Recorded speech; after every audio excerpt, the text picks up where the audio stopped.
Okay, our first example is using interrupt to actually when the way this one works is once we press the button, the LED come on, and when we release the button, the LED goes off, and that's an event interrupt. So let me run the code so we can see how this works. Okay.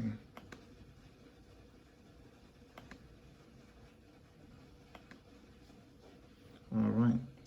As you can see, when I press the button, the LED come on. When I release the button,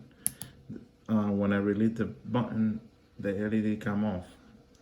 If I press it, depend where I press it, the rising and falling edge, and the LED might stay on if I press it on the wrong. So as you can see, it works. It does what it's supposed to do. All right, and there's the code. Okay, the second example is to toggle the LEDs. So the state of every time that you press the button, it will change the state of the LED. As we can see, a press is on. If I press, it's off.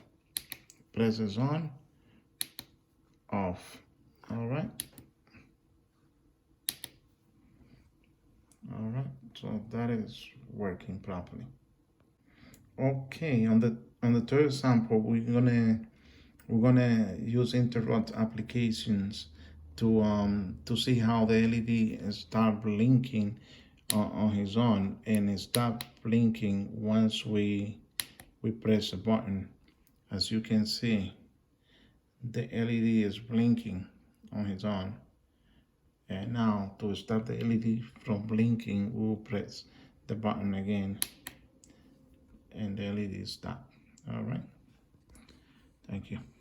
Now we took example number 3 and modified the code to add another button to control the LED, which is a blinking LED, so we can operate it from either button. Now we can turn it off over here,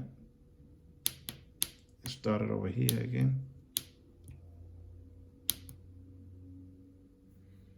and turn it off right here.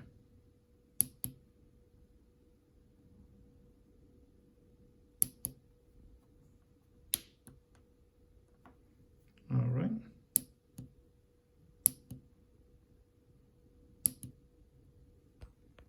Okay, the last experiment on this lab is to add the second LED and have each button control the on LED. So as you can see, I have one LED connected to this button. So this one control one LED, can turn it on and off, and the other button turn the other LED on and off also. All right. So that was the second part of this experiment.